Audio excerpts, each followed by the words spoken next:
তুমি আমায় কেন আদর করতে পারবে না? আমি কি দেখতে খারাপ? আপু দেখেন, এসব আমার দ্বারা সম্ভব না। আমি আপনার থেকে জুনিয়র। এই জন্য তোমাকে আদর করতে বলতেছি। সিনিয়র জুনিয়রের ভালোবাসাটা বেশি জমে। আপু আপনি যেটা চাইছেন সেটা কোনো ভালোবাসা না, এটা কেউ জোরপূর্বক বলে। তাছাড়া এগুলো আমার দ্বারা সম্ভব না। কেন সম্ভব না? আমি কি দেখতে খারাপ নাকি তুমি আমাকে ভালোবাসো না বলো? দেখেন আপু, আমার দ্বারা এগুলো কখনোই হবে না, কারণ আপনি খুব ভালো করেই জানেন আমি সবাইকে কতটা সম্মান করি। সেটা ঠিক আছে, সবাইকে যদি তুমি বোনের চোখে দেখো আর মায়ের চোখে দেখো, তাহলে বউটাকে বানাবে। ওই জন্য বলতেছি, তুমি আমাকে ভালোবাসো, আমার কাছে আসো, আমাকে আদর করতে শুরু করো। দেখো তোমারও ভালো লাগবে আর আমিও তোমাকে নিজের করে পাবো। আপনার চিন্তাধারা এতটা নীচ কেন? আর আপনি কি ভাবেন এসব করলে আপনি আমাকে নিজের করে পাবেন? আর আপনার ধান্দাটা কি বলেন তো? আপনি হুটহাট করে বাসায় এসে আজকে এসব বলতে শুরু করেছেন। আপনার হাবভাব কিন্তু আমার ভালো লাগছে না। দেখো, তুমি যা পাওয়ার ভাবতে পারো, কিন্তু আমি তোমাকে ভালোবাসি, তুমি খুব আগে থেকেই জানো। তাহলে কেন আমাকে বারবার ইগনোর করছো? আমি কি খুব বেশি অন্যায় করে ফেলেছি তোমাকে ভালোবেসে? না না, ভালোবাসাটা কোনো অন্যায় নয়, কিন্তু একটা কথা কি জানেন তো, যে আপনি যে রিলেশনে জড়াতে চাইছেন, যে রিলেশনের কথা বলছেন, সেটা কখনোই সম্ভব না। কারণ আমি আপনার থেকে 3 বছরের জুনিয়র। আর তার উপর এই ভালোবাসার কোনো মানে হয় না। না মেনে নিবে আমাদের পরিবার, না মেনে নিবে আপনার পরিবার। তার উপর ভাইয়ের সাথে আপনার কতদিনের বন্ধুত্ব, তাহলে আপনি কেন আমার সাথে এরকম পাগলামি করতেছেন? কে মেনে নিল আর না নিল সেটা আমি দেখতে চাই না। তুমি আমাকে ভালোবাসো কিনা সেটা বলো, তুমি আমাকে মেনে নিবে কিনা সেটা বলো। তাছাড়া পরিবারের বিষয়টা আমি দেখে নেব। সমাজের মানুষ কে কি বললো সেটাতে আমাদের কিছু যায় আসে না। ভালোবাসতে ভালোবাসার মানুষটাকে ভালোবেসে প্রতিদান দিতে হয়, সেটা তুমি জানো না? আমি আজকে 1 বছর যাবো তোমাকে ভালোবাসি, ভালোবাসার কথাগুলো বলে আসছি। আর তুমি কি না আমাকে এমন করে দূরে সরিয়ে দাও? যদি তোমার থেকে খুব বেশি দূরে হারিয়ে যায়, তাহলে কি সেটা খুব ভালো হবে? ভালো থাকতে পারবে আমাকে ছাড়া? রুহির এমন ধারা কথাতে শাকিল চুপচাপ মাথা নিচু করে দাঁড়িয়ে রইল। তখন রুহি এসে শাকিলের মুখের পাশে হাত দিয়ে ওর পা দুটো উঁচু করে তারপর শাকিলের কপালে ঠোঁটজোড়া ছোঁয়াতে শাকিল চোখজোড়া বন্ধ করে নিল। তখন রুহি শাকিলের বুকে মাথা রেখে ওকে খুব শক্ত করে জড়িয়ে ধরে বলতে লাগলো, পিচ্চি, আমি খুব ভালো করে জানি তুমি আমাকে কতটা ভালোবাসো। বয়সের ডিফারেন্সের কথা বলে আর আমি তোমার থেকে সিনিয়র বলে এমন করে আমাকে দূরে সরিয়ে দিও না। না ভালো থাকতে পারবে তুমি, আর না ভালো থাকতে পারবো আমি। আমার মধ্যে তোমার জন্য ভালোবাসার জন্ম নিয়েছে সেই 1 বছর আগে থেকে, কিন্তু বুঝতে পারছিলাম না। তারপর যখন বুঝতে পারলাম, তোমাকে আগে বোঝাতে গিয়ে আমার 1 বছর লেগে গেল। ইভেন এখনো তুমি বুঝতে চাইছো না কি এমন অন্যায় করেছি আমি, যার জন্য তুমি আমাকে ভালোবাসবে না বলো? সেই ভাবনার জগতে ডুব দিল। পুরো 2টা বছর আগে রুহি আর শাকিলের দেখা হয়েছিল, সেটা শাকিলদের বাসাতে। রুহি শাকিলের ভাইয়ার বেস্ট ফ্রেন্ড, আর ওদের মাঝে খুব ভালো সম্পর্ক। শাকিল ভেবেছিল রুহি হয়তো ওর ভাইয়ার গার্লফ্রেন্ড, কারণ ওদের সাথে ওদের মাঝে খুব ভালো সম্পর্ক ছিল। কিন্তু শাকিল জানতো যে রুহি শাকিলের ভাইয়ার জাস্ট ফ্রেন্ড, ওই জন্য শাকিলের থেকে দূরে সরে থাকতো। আর রুহি দেখতে প্রচণ্ড পরিমাণে সুন্দরী আর কিউট একটা মেয়ে, যার জন্য অনেক ছেলেই ওর জন্য পাগল। বাসায় শত শত বিয়ের প্রস্তাব এসেছে, এর মাঝে চলে আসছে, কিন্তু রুহি ওর আব্বু আম্মুকে স্রেফ জানিয়ে দিয়েছে ও যাকে ভালোবাসবে সে ওকে ভালোবাসতে পারবে, রুহি তাকে বিয়ে করবে। কিন্তু রুহি যে এত তাড়াতাড়ি প্রেমে পড়ে যাবে, আর যেদিন শাকিলের সাথে রুহি দেখা হয়নি সেদিন রুহি কেমন করে যেন শাকিলের দিকে তাকিয়েছিল, কারণ ছেলেটাকে দেখতে এত বেশি কিউট ছিল যেটা রুহি কল্পনার বাইরে ছিল। শাকিলের সাথে দেখা হতেই রুহি ওর ভাইয়াকে জিজ্ঞেস করে, আচ্ছা ইমন, এটা কে রে? এই ছেলেটাকে তো আগে তাদের বাসায় দেখিনি। আরে তোকে তো বলাই হয়নি, ও আমার ছোট ভাই, আর কিছুদিন হলো বিদেশ থেকে লেখাপড়া করে এসেছে। তোর ভাই কি এখন এখানেই থাকবে নাকি আবার বিদেশে ব্যাক করবে? না, আব্বু আম্মু আর যেতে দেবে না, কারণ জানিস তো আমার থেকেও বেশি আদরের। ওই জন্য আব্বু আম্মু ওকে নিজেদের থেকে দূরে সরাতে চায় না, বলেই কাছেই রেখে দিবে, আর এখানেই আমাদের একটা অফিসে বসবে। না যাওয়াই ভালো, কারণ কেন না যাওয়া ভালো কেন? তুই এমন কেন বলছিস? এখান থেকে গেলে দেশের মেয়েদের একটা হক আছে না, আর মেয়েদের একটা অধিকার আছে না। তাছাড়া তোর ভাই তো দেখতে যথেষ্ট পরিমাণে কিউট আর হ্যান্ডসাম, যে কোনো ছেলে যে কোনো মেয়েকে প্রথম দেখাতেই পাগল করে দেওয়ার জন্য যথেষ্ট। শোন, তুই এরকম পাম দিস না। তোর ওই পাম কিন্তু অনেক আগে থেকেই চলেছে, আর ওর সাথে এরকম কিছু করতে যাস না। তুই ওকে যতটা হ্যান্ডসাম আর কিউট দেখছিস, ও কিন্তু ততটা চালাক নয়। ও অনেকটা সহজ সরল, বিদেশ থেকে লেখাপড়া করে এসেও অনেকটা শান্তশিষ্ট। তাই ও কারো সাথে প্রেম ভালোবাসায় জড়ায়নি। তাই তুই প্লিজ ওর সাথে অত্যন্ত এসব করার চিন্তা ভাবনা করিস না। তোর কি আমাকে দেখে ওইসব 12 ভাতারি মেয়েগুলোর মতো মনে হয়? আর তুই দেখেছিস, এই জন্যই আমি কয়েকটা ছেলের সাথে রিলেশন করেছি কিংবা প্রেম করেছি। আরে তুই রেগে যাচ্ছিস কেন? আমি তো এমনটা বলিনি। তাছাড়া তুই খুব ভালো করে জানিস যে তুই একটু দুষ্ট। আমি খুব ভালো করেই জানি যে তুই একটু দুষ্ট টাইপের। ওই জন্যই তো তুই ওর সাথে মজা করার জন্য এমনটা বলবি। দেখ, ও কিন্তু অনেকটা সিরিয়াস টাইপের ছেলে, যে কোনো বিষয়ে খুব তাড়াতাড়ি সিরিয়াস হয়ে যায়। এমন ছেলে তো দরকার যে আমাকে ভালোবাসতে পারবে, যাকে আমি ভালোবাসতে পারবো, তার উপর যে আমার জন্য অনেক বেশি সিরিয়াস হবে। তাকেই তো আমার লাইফে প্রয়োজন। তুই এটা আমাকে আগে বলবি না? সুযোগ একটা পেলে তো শুরু করে দিলি। তোকে আমি খুব ভালো করে জানিয়ে দিচ্ছি, তুই ওর সাথে এমন কিছু করতে যাস না। তাছাড়া তোদের বয়সের ডিফারেন্স দেখছিস, তুই কিন্তু সত্যি ওর সাথে এমন কিছু করবি না, তাহলে কিন্তু ঝামেলা হয়ে যাবে। তুইও না সবসময় শুধু আমাকে বাধা দিস। আর তাছাড়া দেখ, আমাদের বয়সের ডিফারেন্স যেমনই হোক, তাছাড়া তোর ভাইকে দেখতে তো যথেষ্ট পরিমাণে সুন্দর, তাছাড়া হ্যান্ডসামও আছে দেখতে। আর আমি কি দেখতে খারাপ নাকি? তোর ভাবি হিসেবে মানাবে না আমাকে? বল। তুই কি আমার সাথে মজা করছিস নাকি? দুষ্টুমি করে এরকম কথা বলছিস? বলতো, আমি বুঝতে পারছি না। তুই দুষ্টুমি করছিস কর, কিন্তু তুই ওকে পটাতে পারবি না। তাছাড়া বলে দিয়েছে আব্বু আম্মুর পছন্দে বিয়ে করবে, তাহলে তোকে কখনোই ও মেনে নিবে না। চেষ্টা করে দেখতে পারিস। তুই কি আমাকে চ্যালেঞ্জ করছিস? তুই খুব ভালো করে জানিস আমাকে চ্যালেঞ্জ করার ফল কি হতে পারে। তাই ভালোই ভালোই বলছি, চ্যালেঞ্জটা ফিরিয়ে নে, না হলে কিন্তু তোর ভাইয়ের বউ হয়েই দেখাবো। All the best.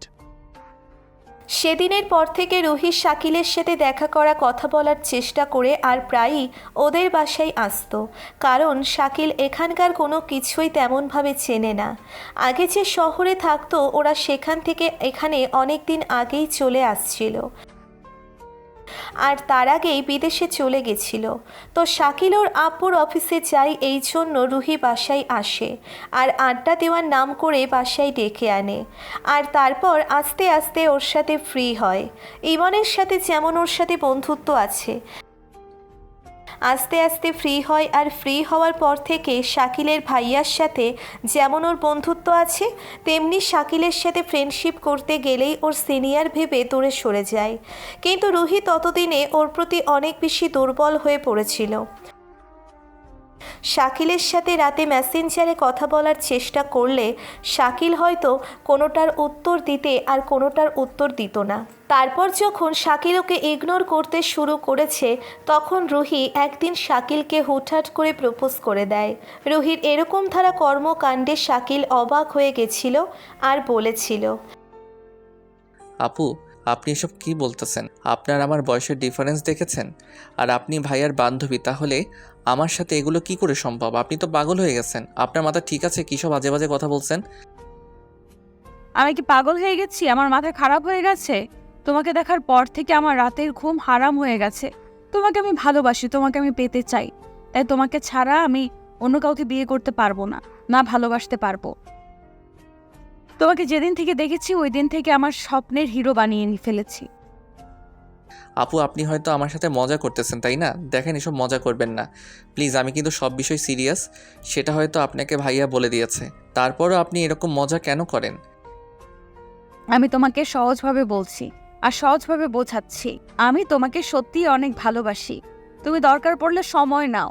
হ্যাঁ, আমাদের বয়সের ডিফারেন্স আছে, কিন্তু ভালোবাসতে এগুলো কোনো ফ্যাক্ট না। তাই তুমি এগুলো ভেবেচিন্তে আমাকে জানিও। আমি তোমাকে সময় দিচ্ছি, তুমি যত খুশি সময় নাও, কিন্তু শেষমেশ আমাকে ভালোবাসতে হবে তোমার। কয়দিনের পর থেকে রুহি প্রচণ্ড পরিমাণে শাকিলকে জ্বালাতে শুরু করে। তারপরও শাকিল কোনো কথা বলতো না। আর তারপর একটা বছর কেটে যায় এভাবেই রয়ে। যখন তখন শাকিল কাছে টেনে নেয়, ওকে আদর করতে শুরু করে, কিস দেয়, তারপর কিছু বলে না। আর আজকেই শাকিল বাসায় একটা অনুষ্ঠান চলতেছিল, আর তার মধ্যে রুহি অনেক সুন্দর করে সেজে আসছে। আর শাকিলকে আজকে নিচের করে নিবে ভেবে যে করেই হোক ওকে নিচের রুমে নিয়ে যায়। আর তারপর শাকিলের সাথে জোর করে রুম ডেট করার চেষ্টা করলে শাকিল ওকে কী কথা বলল সেটা তো আপনারা জানতেই পারলেন। তো শাকিল কোনো কথা বলছে না দেখে রুহি এবার হুটহাট করে ওকে ছেড়ে দিয়ে কান্না করে দিয়ে বলতে লাগলো, আচ্ছা শাকিল, আমি কি দেখতে এতটাই বাজে নাকি আমার মধ্যে কোনো বাজে চরিত্র পেয়েছো যার জন্য তুমি আমাকে ভালোবাসতে পারবে না? সামান্য বয়সের ডিফারেন্স আমাদের, তাহলে কেন আমাকে ভালোবাসতে পারছো না? আজকে তোমাকে বলতেই হবে, যদি বলতে না পারো আজকে তুমি আমাকে হারাবে। শাকিল চুপ করে রইল। তখন রুহি হুটহাট করে কোথা থেকে যেন একটা ব্লেড এনে তারপর নিচের হাতে যখনই টান দিতে যাবে শাকিল ওর হাতটা সরিয়ে দিল। তারপর হুটহাট করে ওকে বুকের সাথে শক্ত করে জড়িয়ে ধরে বলতে লাগলো, কী সব পাগলামি করতেছেন? এসব পরে আপনি কি বোঝাতে চেয়েছেন? আপনি আমাকে ভালোবাসেন? যদি ভালোবাসতেন তাহলে এরকম পাগলামি করতে পারতেন না। প্লিজ এগুলো করিয়েন না, আমার অনেক ভয় লাগে। এত ভালোবাসা তাহলে এটা বলে দিলেই তো হয়, এরকম করে কষ্ট দেওয়ার কি আছে? আচ্ছা ঠিক আছে, তুমি ভয় পাইতেছো তো আমাদের পরিবার মানবে না। আমি আজকে সবাইকে সবটা জানাবো আর আজকেই আমাদের বিয়ে হবে, দেখো। আপনি কেন বুঝতে চাইছেন না? এই সম্পর্ক হওয়াটা সম্ভব না, তার উপর এরকম পাগলামি করতেছেন। প্লিজ এরকমটা করবেন না। দেখেন, এরকম কিছু করলে কিন্তু অনেক ঝামেলায় পড়তে হবে। আর তাছাড়া আজকে বাসায় একটা অনুষ্ঠান চলছে, এর মধ্যে যদি আপনি এরকম কোনো ঝামেলা পাকান তাহলে আব্বু আম্মু সবাই আমার প্রতি অনেক রাগ অভিমান করবে, আর ভাইয়া তো আমাকে মেরেই ফেলবে। তুমি শুধু আমাকে ভালোবাসো সেটা সবার সামনে প্রকাশ করবে। আমি দেখো আমাদের বিয়েটা আজকে করেই ছাড়বো, তারপরও তুমি এতটা ভয় পেও না তো। দুজন দুজনকে বেশ কিছুক্ষণ জড়িয়ে ধরে রাখলো।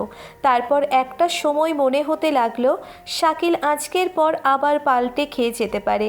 তাই ও শাকিলকে ছাড়িয়ে নিয়ে তারপরে একটা হাত ধরে নিচের দিকে নিয়ে আসতে লাগলো। তখন শাকিল বারবার ওকে বলল, কি হলো? আপনি আমাকে কোথায় নিয়ে যাচ্ছেন? প্লিজ কোনো পাগলামি করবেন না, তারপর আমাকে ঝামেলায় পড়তে হবে। আর আপনি খুব ভালো করে জানেন আমি কোনো ঝামেলা চাই না। চুপ থাকো, তুমি আমাকে ভালোবাসো না, বিয়ে করতে পারবে না, তাহলে দেখো আমি কি করি।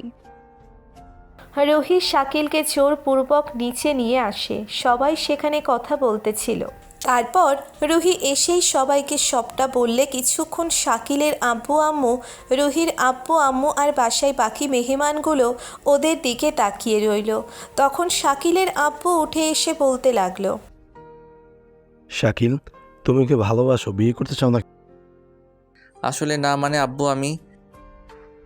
আমি এত কিছু শুনতে চাই না। ও যেটা বললো সেটা সত্যি কিনা, তুমি ওকে বিয়ে করতে চাও কিনা আমাকে সেটার উত্তর দাও। শাকিল মাথা নেড়ে হ্যাঁ সূচনা উত্তর দিতেই আব্বু মুচকি মুচকি হাসতে লাগলো। তখন সবাই একসাথে হেসে দিল। আর শাকিল সবার দিকে তাকাতেই খেয়াল করলো ও সবাই অনেক হ্যাপি।